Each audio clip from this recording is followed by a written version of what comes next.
Hello and welcome to the Learning to Be Human podcast. I'm your host, Christopher Linkenbach, and this podcast is all about learning to walk the path of a human being, learning to navigate our emotions, learning what it means to truly live a life integrated with who we are at the depths of our authenticity. Today we're going to be talking about integrating the shadow. And this is a concept by the Swiss psychologist Carl Jung. He was the one who originally came up with this. But before we dive into this episode, I'm going to start us off with a little quotation by none other than the author Thomas More, who wrote this book called Care of the Soul, which I'm absolutely in love with and highly recommend reading. Especially if you're a healer, this is important to understand. So in his book, he says, "The shadow is a frightening reality. Anyone who talks glibly about integrating the shadow, as if you could chum up to the shadow the way you learn a foreign language, does not know the darkness that always qualifies shadow. Fear is never far removed from power." And so with that, let's begin. And the way I'd like to begin as well is by preface this by saying that by no means do I have a complete and full grasp on what the shadow is, and I'm still very much learning about it. And recently in my own personal life, I've gotten a taste of the violence of the shadow and how quickly the shadow can strike. And it has really humbled me. And it's also humiliated me, but that humiliation is bringing a sense of humbleness as well inside of me. And so I want to speak from a place of acknowledging that I don't know quite what I'm talking about, to honor the shadow in its full power. But essentially what Carl Jung was discussing in his idea of the shadow, like let's back it up and even talk about what he means when he says the shadow. So I have a definition here of the shadow from Carl Jung's way of thinking. What he says is that the shadow is the unconscious part of our psyche that encompasses all the aspects of ourselves that we deny or repress. These aspects can include our fears, our desires, our weaknesses, and our negative traits. Now, what that basically means is that when we were growing up, something could have happened. We could have been socially conditioned. We could have been shamed. There could have been a trauma incident. Something happened where the fullness of who we were was no longer accepted. And to accept the responsibility that we were the ones who made the decision to cut that part off from ourselves, and we meaning the ego structure, right? It could have done it without our conscious awareness, but essentially the shadow is the part of us that has been removed from what we would consider to be socially acceptable in our personality. And I want to go further into this topic by also acknowledging it's very easy to fall into the fallacy that only darkness and evil, quote unquote, lies in the shadow. And I want to acknowledge the understanding that there is so much more to the shadow than just that. And there is actually a lot of light in the shadow as well that we have also banished. For instance, it's really easy to understand that if we were taught as children that violence was bad, that we would repress our sense of violence or the part of ourselves that is capable of inflicting violence into the shadow. That makes sense, right? But if we were raised in, for instance, a culture like gang culture where we were promoted to be violent, but actually we were shamed if we were vulnerable or showed a sense of belonging or connection in a more delicate way, or had that sensitive side show to others, that part would have been shamed. So that part would be in the shadow. So the shadow isn't necessarily good or bad. It's just the parts of us that we have siphoned off in order to become adjusted to society, in order to become adjusted to our families, to our situations that we're raised in, and ultimately to accept the morality of ourselves. And that is what Carl Jung discusses, is that ultimately the shadow is a problem of morality inside of us. Now, I want to discuss this a little bit further because if you, like me, have feelings on the surface of your conscious awareness of inferiority, of not feeling like you're good enough, of not feeling a sense of wholeness, then what that means is that the opposite of those aspects, behavior traits, feelings inside of you exist inside the shadow. So if you feel inferior, then that means that you have a sense of power in the shadow. And in some way, and I'm speaking from my perspective as well, that we have banished our own sense of power, thinking that that is bad or wrong in some way.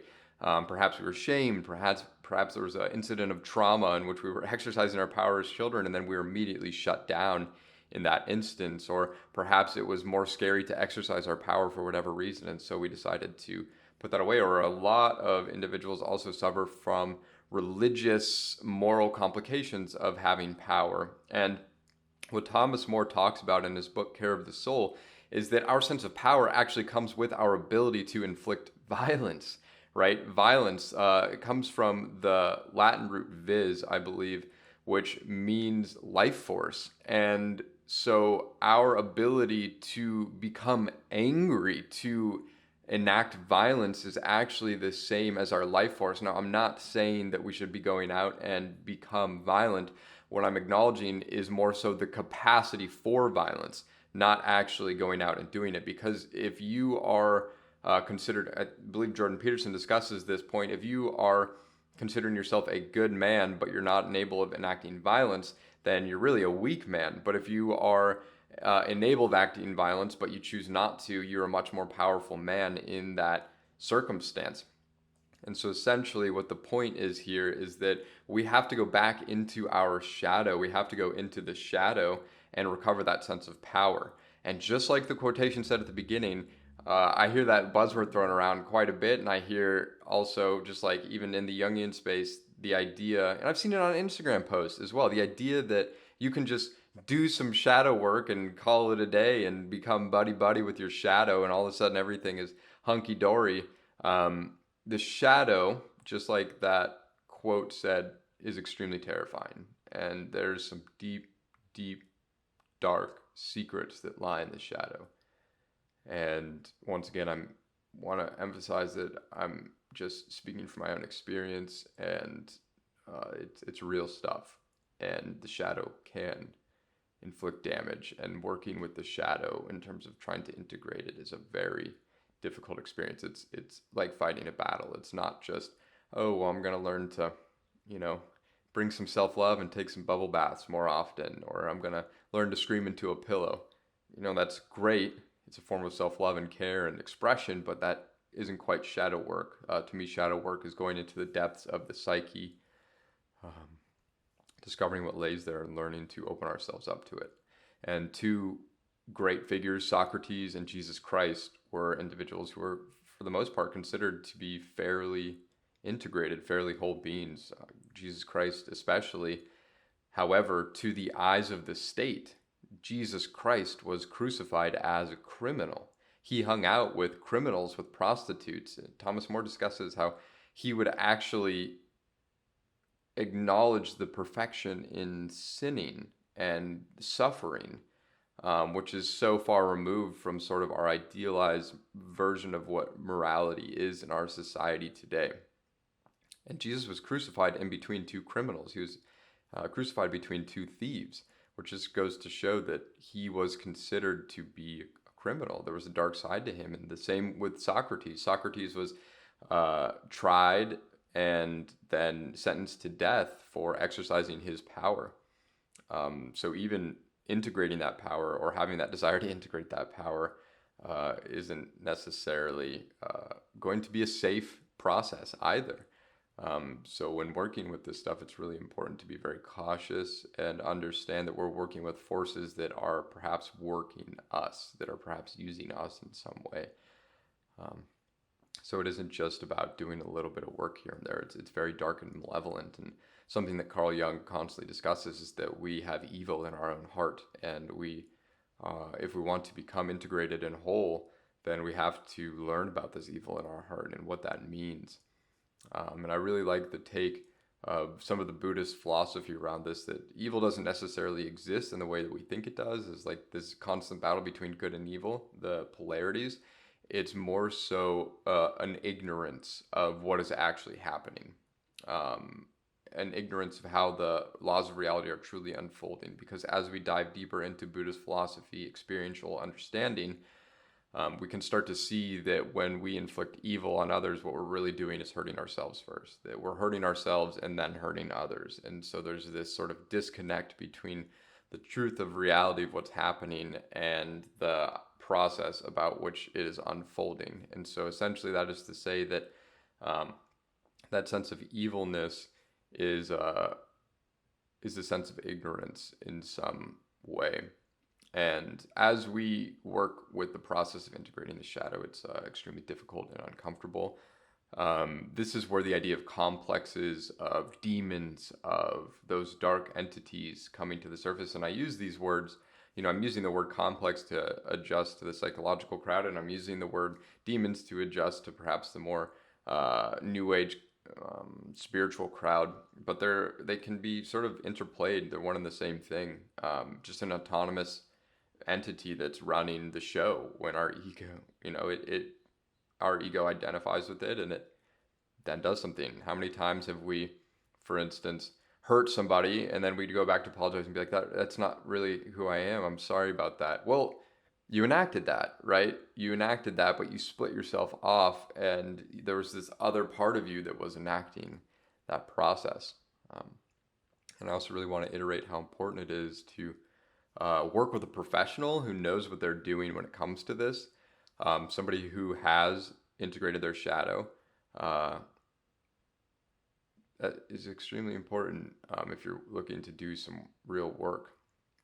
And it's important to remember that when we integrate the shadow, some of the aspects of the shadow are some repressed sexuality. And it doesn't mean to indulge in like negative human behaviors. Like I mentioned the word violence earlier. It doesn't mean that we're going out and enacting violence or enacting sexual acts that have been repressed in the shadow. It's learning how to accept these parts of who we are and learning what sort of expression we can do that is healthy, that isn't going to cause suffering to ourselves and to others. Learning to integrate these in such a way that allows for us to become more of who we really are. And something else about the shadow is that there is humor in the shadow. There's a sense of humor and playfulness that also exists in there. And it's really interesting that if we are feeling a lack of love in our lives, then perhaps there is love in the shadow waiting for us. That perhaps there is a gem in there in the darkness that we have to go find and then polish. So just a couple of topics to perhaps think about. Thank you all so much for tuning in. If you are looking to discuss more about this or needing some help in your life, you can schedule a free consultation down below and we can perhaps work together. Thank you so much for tuning in, and I'll catch you all next time, all right? Bye.